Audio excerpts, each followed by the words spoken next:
अभ्यर्थियों ने हिस्सा लिया, जो कि लगभग 86% अटेंडेंस थी। बहुत ही संतोषजनक थी। 6 पारियों परीक्षा हुई थी और खुशी की बात है ये परीक्षा बिल्कुल शांतिपूर्ण पर संपन्न हो गई। छुटपुट कुछ इश्यूज़ थे, जैसे कोई किसी ने प्रयास किया डमी आने का या कहीं और डमी बैठा हुआ था, या कुछ चैनों का मिलान का इशू था, कोई एक बच्चे के पास स्मार्ट वॉच मिली थी। ऐसे करके छुटपुट थी, लेकिन ज़्यादा कोई इशू नहीं था और मुझे बहुत खुशी है कि सब कुछ ठीक हो पाया। और इसका जो सब श्रेय जाता है वो 38 जिला प्रशासन को जाता है, जिन्होंने परीक्षा अच्छे से करवाई, शांतिपूर्वक करवाई, और साथ-साथ में कैंडिडेट्स को भी, जिन्होंने बहुत ही धैर्य से अपने परीक्षा दी और जो कुछ कमियाँ थी उनको भी उन्होंने ओवरलुक किया, नज़रअंदाज किया और शांतिपूर्ण तरह से परीक्षा दी। तो ये एक टीम एफर्ट था, जिसके अंदर कर्मचारी चयन बोर्ड, जिला प्रशासन और कैंडिडेट्स सब ने मिलजुल कर कार्रवाई की और खुशी की बात है सब कुछ ठीक हो गया। सर 6 पारियों में परीक्षा का आयोजन हुआ है, किस तरह से परिणाम तैयार होगा? अब चूंकि ये परीक्षा 6 पारी में हुई है तो नेचुरली इसमें नॉर्मलाइजेशन करना पड़ेगा, और जैसे आप सबको मालूम है कि नॉर्मलाइजेशन के लिए हमने नया फार्मूला इस्तेमाल कर रहे हैं, जो कि हमने जेल प्रहरी परीक्षा से शुरू कर दिया था। उससे पहले हम लोग जेड फार्मूला का इस्तेमाल करते थे, जो कि मीन बेस्ड फार्मूला होता था, लेकिन अब हमने नया फार्मूला अडॉप्ट किया था। उसका नाम है इक्वी परसेंटाइल फार्मूला, और इस फार्मूले को हम इस्तेमाल करेंगे। जेल प्रहरी में कर चुके हैं, उसका परिणाम बहुत अच्छा रहा था, सभी उससे सेटिस्फाइड थे। अब पटवारी में भी उसको इस्तेमाल करेंगे, और चूंकि ये परीक्षा 6 पारी में हुई है चतुर्थ श्रेणी की, इसके अंदर भी हम इक्वी परसेंटाइल फार्मूला यूज़ करेंगे, और मुझे उम्मीद है कि इसमें से हर शिफ्ट से लगभग बराबर बच्चे पास होंगे। ये डिपेंड करता है कि तो स्कैनिंग का टाइम काफ़ी लगेगा, क्योंकि 21 लाख बच्चों की ओवर शीट को स्कैन करना होता है तो काफ़ी वक्त लगता है। बीच में काफ़ी छुट्टियां हैं, दिवाली का माहौल है, तो टाइम लगेगा उसके लिए।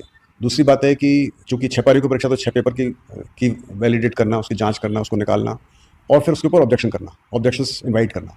अब डिपेंड करता है कितने ऑब्जेक्शंस आते हैं, कितने क्वेश्चन में ऑब्जेक्शन आते हैं। यदि ज़्यादा नहीं होंगे तो टाइम कम लगेगा, ज़्यादा होंगे तो टाइम ज़्यादा लगेगा। बाकी पूरा प्रोसीजर, चाहे परीक्षा 100 बच्चे करें, चाहे इसमें 1 लाख बच्चे हों, पूरा प्रोसेस वही होता है परिणाम निकालने का। तो सिर्फ जो टाइम ज़्यादा लगता है वो लगता है या तो स्कैनिंग के अंदर, या फिर क्वेश्चंस पे कितने ऑब्जेक्शन लगते हैं उसके ऊपर। तो उस पर डिपेंड करेगा कि कब तक हम इसको कर पाएंगे। हमारा वैसे प्रयास दिवाली से पहले करने का था या है अभी भी, लेकिन डिपेंड करता है कितने ऑब्जेक्शन आते हैं और क्या रहता है। जारी करने का प्रयास चल रहा है अभी। उसके अंदर कुछ उसमें कुछ इश्यूज थे, खास करके एक्स सर्विसमैन के पदों के लेकर, बैकलॉग पदों को लेकर, तो उस पर कार्रवाई चल रही है।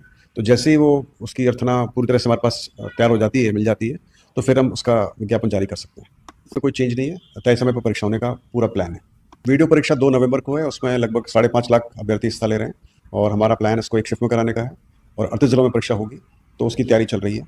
और उसके बाद में फिर 6 नवंबर को परिचालक भर्ती, जिसमें लगभग 1.1 लाख यानी 1,10,000 बच्चे बैठेंगे, और वो भी एक ही पारी में है, और वो हम 7 जिलों में कराने का प्लान कर रहे हैं। तो उनकी तैयारी चल रही है और सब कुछ रेडी है, टाइम से परीक्षा होगी, कोई चेंज नहीं होगा। आप सब देख चुके हैं, जैसे अभी आज न्यूज़पेपर में पढ़ा था हमने कि एक कैंडिडेट, एक टीचर जो पिछले 28 साल से वो सर्विस में था, उसको रिटायरमेंट के सिर्फ 7 दिन पहले उसको अभी निलंबित किया गया है, क्योंकि उसने एक फर्जी बीएड डिग्री लगाई थी जो पकड़ी गई। तो आपके माध्यम से बोलना चाहूँगा कि आप तैयारी करें, अपने खुद की मेहनत पर भरोसा रखें, और आपके पास यदि पात्रता की शर्तें पूरी करें तभी आप परीक्षा में बैठें। यदि आप पात्रता की शर्त पूरी नहीं कर रहे हैं, आपने कोई फर्जीवाड़ा करने की प्रयास किया है, गलत कैटेगरी में बैठने का प्रयास कर रहे हैं, तो आप पकड़े जाएंगे और आपको नुकसान होगा। तो अच्छा होगा कि आप बाद में नया फॉर्म भरें और सही चीज़ें लिखें। इसके अंदर हमने ऑब्जेक्शंस मिले हैं और काफ़ी सारे ऑब्जेक्शंस हैं, तो ऑब्जेक्शन निकलने के बाद ही बता सकते हैं। एक्चुअली डिपेंड करता है, ऑब्जेक्शन को निस्तारण बहुत जरूरी होता है, क्योंकि उसके लिए एक्सपर्ट्स को बुलाना पड़ता है, एक्सपर्ट्स की अवेलेबिलिटी होती है, तो कई सारी चीज़ें इसमें देखनी पड़ती है। तो यदि हमारे ऑब्जेक्शन ज़्यादा नहीं होते हैं तो कम होते तो जल्दी होता है, ज़्यादा होते हैं उसमें एक्सपर्ट्स मिल जाते हैं तो फिर दिक्कत नहीं होती। तो देखते हैं, अभी कुछ कह नहीं सकते कब तक निकाल पाएंगे। जैसे मैंने बताया, प्रयास हमारा पटवारी का दिवाली से पहले का ही था, अभी भी है, ये देखते हैं कितना जल्दी कर पाते हैं। आज भी कर दिया है कि 2 उसमें एजेंडा थे।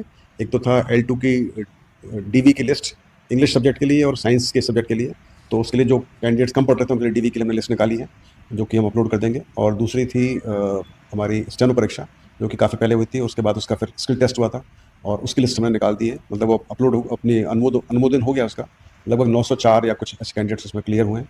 तो ये लिस्ट हम जल्दी अपलोड कर देंगे, तो बच्चों को पता पड़ जाएगा। आपके माध्यम से सभी को बहुत बहुत शुभ